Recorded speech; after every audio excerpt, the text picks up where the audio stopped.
ബഹുമാന്യനായ father Antony Xavier, advocate Shaiju, സമരസമിതിയുടെ chairman Shri Sebastian, secretary Shri Benny, Shri advocate Shaun George, Vinil Purushothaman, K Velayudhan, ഇന്നത്തെ ജനങ്ങളെ അഭിനന്ദിക്കുക. കാരണം കേരളത്തിൻ്റെ മനസാക്ഷിയെ ഉണർത്തുവാൻ നിങ്ങൾക്ക് സാധിച്ചു. വ്യത്യസ്തമായിട്ടുള്ള അഭിപ്രായങ്ങൾ പറഞ്ഞുകൊണ്ടിരുന്നവർ ഏതാണ്ട് ഒരേ അഭിപ്രായത്തിലേക്ക് എത്തുന്ന ഒരു സാഹചര്യമാണ് ഇന്നുള്ളത്. നിങ്ങളുടെ കൂടെ നിൽക്കും എന്നാണിപ്പോൾ എല്ലാവരും പറയുന്നത്. ചില അവസരങ്ങളൊക്കെ ഉണ്ടായിരിക്കാം. അത് ജനകീയ ശക്തിയുടെ ഫലമായിട്ടാണ്. നിങ്ങൾ കേരളത്തിൻ്റെ മനസാക്ഷിയെ ഉണർത്തിയെന്ന് ഞാൻ പറഞ്ഞല്ലോ.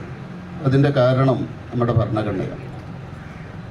ഭരണഘടനാ അവകാശങ്ങളെ പറ്റി പറയുന്ന അവസരത്തിൽ കേരളത്തെ സംബന്ധിച്ചിടത്തോളം ഭരണഘടനാ അവകാശങ്ങളുടെ ഒരു ഉരകല്ലാണ് മുനമ്പം എന്ന് പറയുന്നത്. ഈ മുനമ്പത്ത് നിന്ന് കേരളത്തിൻ്റെ ഭരണഘടനാ അവകാശങ്ങളെ പറ്റിയുള്ള ചർച്ചകൾക്ക് വിരാമമാകും എന്ന് ഞാൻ പ്രതീക്ഷിക്കുകയാണ്. ജനകീയ ശക്തിയുടെ മുമ്പിൽ എല്ലാവരും മുട്ടുമടക്കും. വ്യത്യസ്തമായിട്ട് സംസാരിച്ചാലും മുട്ടുമടക്കുക തന്നെ ചെയ്യും. ഇവിടെ ഇപ്പോൾ പറയുന്നത്, ഇവിടെ ഒരു ജുഡീഷ്യൽ കമ്മീഷനുണ്ട്, അവർക്ക് പരിഹരിക്കാൻ സാധിക്കും. തീർച്ചയായിട്ടും അത് നമുക്ക് പരിശോധിക്കാവുന്നതാണ്. അതങ്ങനെ നടക്കട്ടെ. ശാശ്വതമായിട്ടുള്ള പരിഹാരം എന്താണ് എന്നുള്ള കാര്യം അത് കേരളത്തിലെ ജനങ്ങൾ തീരുമാനിക്കട്ടെ. രണ്ട് ഓപ്ഷനാണുള്ളത്. ഒന്ന് ജുഡീഷ്യൽ കമ്മീഷനും മറ്റൊന്ന് ഭേദഗതി, നിയമ ഭേദഗതിയും. അത് രണ്ടുമാണ് ഓപ്ഷനിലുള്ളത്. ജുഡീഷ്യൽ കമ്മീഷന് സാധിച്ചില്ല എങ്കിൽ ഞങ്ങളുണ്ട് കൂടെ. ഞങ്ങളെന്ന് പറയുന്നത് ഞാനുണ്ട്, കേന്ദ്ര സർക്കാരുണ്ട്, ഭാരതീയ ജനതാ പാർട്ടിയുണ്ട്. ഭാരതീയ ജനതാ പാർട്ടി ഏറ്റെടുത്ത ഒരു വിഷയവും ഇന്ന് വരെയും അത് പരിഹരിക്കാതിരുന്നിട്ടില്ല. എന്തൊക്കെ പ്രതിബന്ധങ്ങളുണ്ടെങ്കിലും ആരൊക്കെ എതിർത്തിട്ടുണ്ടെങ്കിലും അത് പരിഹരിച്ച ചരിത്രം മാത്രമേ ഭാരതീയ ജനതാ പാർട്ടി ഏറ്റെടുത്തിട്ടുള്ളൂ.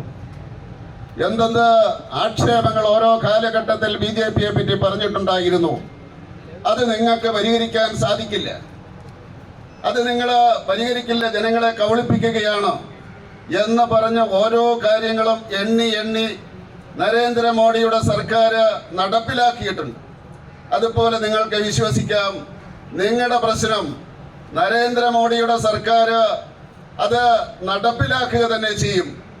അതുപോലെ പാർലമെന്ററി ഉപസമിതി വന്ന അവസരത്തിൽ പാർലമെന്റ് കൂടിയപ്പോൾ ജഗദംബിക പാൽ അദ്ദേഹം പറഞ്ഞു, നവംബർ മാസം 29-ാം തീയതി റിപ്പോർട്ട് സമർപ്പിക്കാം. അപ്പൊ പ്രതിപക്ഷം പറഞ്ഞു, ഞങ്ങൾക്ക് സമയം വേണം.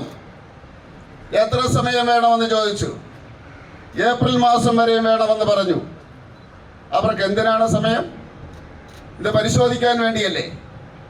പരിശോധിച്ചിട്ട് ഭരണഘടനയിൽ അവർ വിശ്വസിക്കുന്നുണ്ടെങ്കിൽ ഈ ബില്ലിനെ അവർ പിന്തുണയ്ക്കുക തന്നെ ചെയ്യും.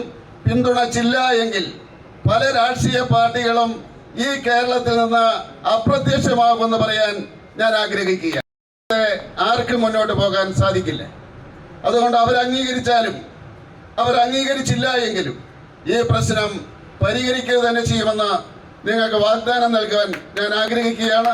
ഇവിടെ നിരാകാരമിരിക്കുന്ന എല്ലാവർക്കും ആശംസകൾ നേർന്നുകൊണ്ട് ഞാൻ എൻ്റെ വാക്കുകൾ ഉപസംഹരിക്കുന്നു. നന്ദി, നമസ്കാരം.